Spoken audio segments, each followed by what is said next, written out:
dear friend, do you like peaches? Have people called you names?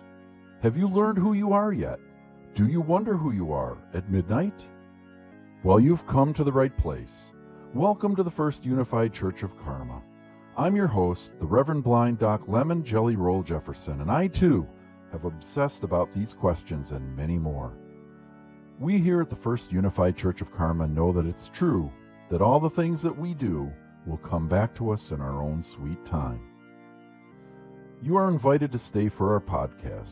It is short, it is to the point, and it gives me the feeling of being important as I share with you the wisdom that I have gleaned from the Rock of Sages.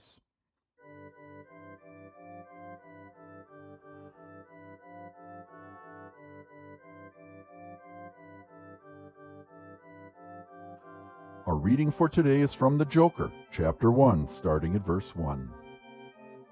Some people call me the Space Cowboy. Some call me the Gangster of Love.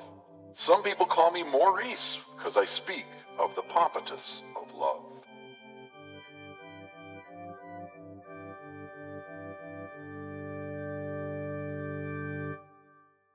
Now, can you imagine what it must have been like to be called a space cowboy?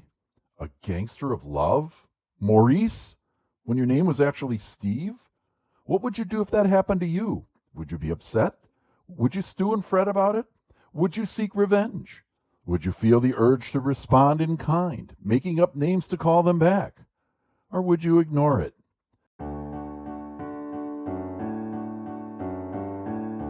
Well, let me tell you what our author did.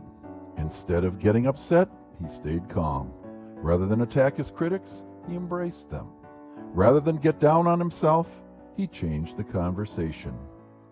The Reverend Miller understood that when you speak out on a subject, the pompatus of love, for example, you are going to attract attention. You are going to be scrutinized. You are going to be labeled. You are going to be called names. But he didn't let that bother him. On the contrary, he was proud of the names he was called. If there was any ill intent implied in them, he ignored it. He saw the name-calling for what it was, the idle talk of others. Let them call him whatever they want, he seems to suggest. People will keep talking about him, and they will say whatever they want. And you, dear friend, what do others call you? If you were to listen, as so many of us can't help doing, to the labels that friends, family, even strangers put on you, what do you hear? How do you react to the appellations? Do you agree with them? Do you use their terms to beat yourself up? Do you let them win? Do you listen to the rantings, musings, the gossip of others? Have you ever been called Maurice? Of course, if your name is Maurice, that's to be expected. And then, as a piece de resistance, he defines himself right there before our very eyes. He tells us about his own names for himself. With forthright candor, Steve confesses that he is a picker, a grinner, a lover, a sinner, a joker, a smoker, a midnight toker. He boldly tells us without apology who he is and what he does. It is succinct, it is to the point, and by golly, it is effective. And so, dear friend, our task is clear to us. We must ignore and reject the attempts of others to redefine us. We must kick against the shuffling madness of the locomotive breath of our critics. We must choose for ourselves the characteristics of our nature that we want to present to the world. They may call us Maurice, but we can call ourselves the Gangster of Love, and therein, dear friend, lies the difference.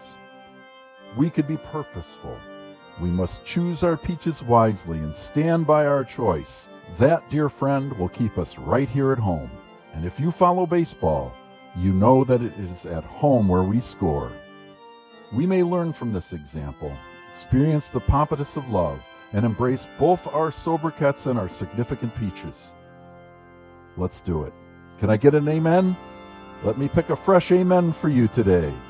Amen. The Reverend Blonde Doc Lamont Jellyroll Jefferson would like to personally thank you for listening to his message for today, but he can't unless you leave a message in the comments. The First Unified Church of Karma, like all other institutions, is a made-up organization. We are not affiliated with any other organization, religious or otherwise. Unlike other nonprofits, this is a for-profit organization. First Church exists only on the internet and is monetized because that's how the internet is now, and YouTube is no exception. You are always welcome to listen for free, but if you choose to support us, send us your non-tax deductible donation through Patreon, and feel free to resist the incessant ads that tend to pop up at the wrong time. The services of First Unified Church of Karma are intended as entertainment as we explore the STRR, the spiritual truths of rock and roll. We do not intend in any way to demean or denigrate the truths we find or the great creators of the rock and roll through whom we have received wisdom. Should you achieve enlightenment while listening to any portion of our content, we are not to be held liable in any way, so deal with it. We will endeavor to keep comments open to all, but that is subject to change. If trolls ruin it for everyone, that's on them. All messages remain the property of the First Unified Church of Karma. Be sure to return for a visit every time we release a new podcast, which will be whatever the spirit in the sky moves us, which at this point is 3 or 4 times a month. He that has earbuds to hear, let him hear.